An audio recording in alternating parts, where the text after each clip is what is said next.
Salut la famille, c'est encore une chaîne sur le Japon. Bon, une chaîne YouTube qui parle du Japon sans parler de manga serait pas très crédible. Et ça ferait surtout pas beaucoup de YouTube monnaie. Donc je me lance aujourd'hui, générique, et c'est parti.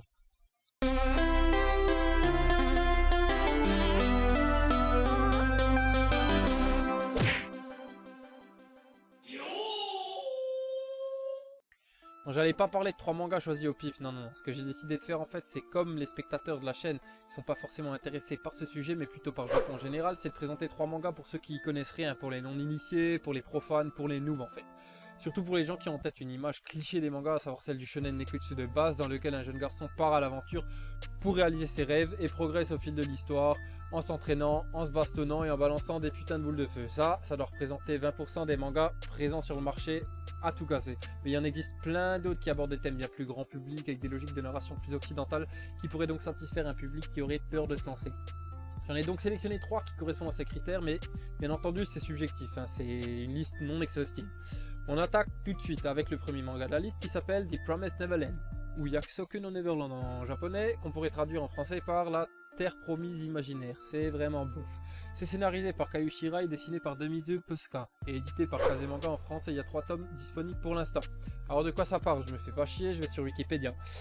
Emma, Norman et Ray coulent des jours heureux à l'orphelinat Gracefield House, entourés de leurs petits frères et sœurs, ils s'épanouissent sous l'attention pleine de tendresse de maman qu'ils considèrent comme leur véritable mère.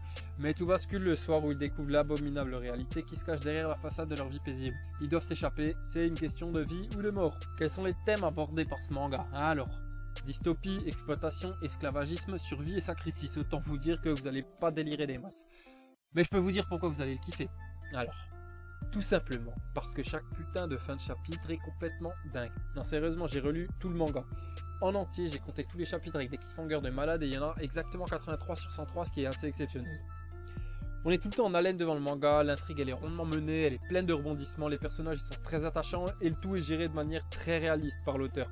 En fait, on sent qu'il sait où il va et où il veut mener son lecteur. Le seul point faible du manga, à mon avis, c'est son dessin. Il est parfois très brouillon et ça peut faire perdre en street crédibilité même. Néanmoins, les scènes importantes et dramatiques, elles sont très bien réalisées. Le second manga, il s'appelle Liar Game, ça veut dire le jeu du menteur. C'est écrit et dessiné par Shinobu Kaitani et c'est édité en France par Tonkam qui appartient désormais à Delcourt. Pour la petite histoire, les 19 tomes de la saga sont disponibles à ce jour. De quoi ça papote? Rebelote, on demande à Wiki. Nao Kanzaki, une fille fort naïve, reçoit un colis. Blablabla. Ça me saoule la définition Wiki. En gros, Nao Kanzaki, c'est le stéréotype de la meuf ultra naïve. Elle trouve un jour une pièce de 100 yens par terre, elle va le ramener chez les stars, ça fait 1 euro, même pas. Elle participe contre son gré au Liar Game, en fait elle y est forcée. C'est un jeu où tu dois en gros prendre l'argent de ton adversaire qui lui se verra endetté de la somme que tu lui as pris. Sauf qu'elle elle est super naïve donc elle galère. Heureusement pour l'aider dans sa panique, elle va faire appel à un escroc qui sort tout juste de prison, Shinichi Akiyama. Elle lui rend visite à sa sortie de prison et elle va lui demander de l'aide. Alors les thèmes du manga, qu'est-ce que c'est? Gambling, escroquerie, combat psychologique. Autant vous dire que les films comme Mystic River, Seven, Lucky Number 11, ils ont qu'à bien se tenir. Pourquoi vous allez aimer ce manga? Alors tout d'abord, t'as la relation antithétique. Nao Shinichi qui est une pure merveille, il se complète parfaitement et vous allez kiffer voir Shinichi devenir une meilleure personne au fil de l'histoire. Ensuite le méchant de l'histoire, regardez-moi cette gueule. Il est moche, il fait flipper, c'est tout ce qu'on demande à un méchant. Et puis les jeux en eux-mêmes, c'est des vrais trésors pour vos petits ménages là. Et en fait, on sent que l'auteur, il joue à la fois avec le public et avec ses personnages. Et c'est ça qui fait le charme de ce manga. Le dessin, il est correct, mais très cohérent avec l'ensemble, donc tout se passe bien. Si vous aimez les casse-têtes, pour les moins débiles d'entre vous, vous allez vous régaler. On termine avec une note plus heureuse avec le troisième manga qui s'intitule Silent Voice, Koe no Katachi en japonais, qu'on peut traduire en français par Une voix silencieuse. C'est écrit et dessiné par Yoshitoki Oima et publié aux éditions Kiun, qui ont sorti à ce jour les 7 tomes de la série. Qu'est-ce que ça raconte? Shoya Ishida, habitant à Guaki, on s'en fout d'où il habite, bref. Il combat l'ennui par les jeux les plus insensés qui lui viennent à l'esprit. En fait, il aime surtout harceler ses petits camarades de classe. Un jour, Shoko Nishimiya rejoint sa classe et elle essaye de s'y faire une place, manque de peau, elle est atteinte de surdité.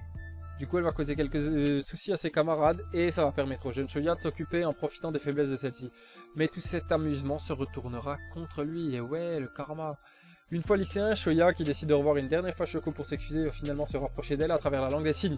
Voilà les thèmes abordés par ce manga, le handicap, le harcèlement, la rédemption. À première vue, ça peut paraître pas très Jojo, mais vous allez voir, vous allez prendre une grande claque d'émotion dans vos petits cœurs. Croyez-moi. Pourquoi vous allez l'aimer? Parce que l'auteur il réussit l'exploit de rendre Shoko attachante malgré son handicap qui lui empêche de s'exprimer correctement avec ses camarades et à travers eux avec le lecteur. Et parce qu'on sent une réelle envie de se racheter de la part de Shoya qui est à son tour victime de harcèlement. Miskin. Le dessin fait son travail sans être transcendant, mais vous apprécierez les moments où la forme rejoint le fond. T'as vu la formule, tout bien. Comme avec les petites croix que vous découvrirez si vous lisez le manga. Il existe aussi un long métrage d'animation, donc si vous êtes réticent à ouvrir un bouquin ou que vous ne savez pas lire, je vous invite à aller le voir au cinéma. Le mot de la fin. Alors je sais que ça peut parfois être difficile de se tourner vers quelque chose qui nous est étranger, mais ici, le jeu en vaut clairement la chandelle. Sortez de votre zone de confort, vous verrez que vous découvrirez sûrement des chefs-d'œuvre et des références aux œuvres que vous avez plus l'habitude de voir, comme les films, les romans ou les séries TV occidentaux.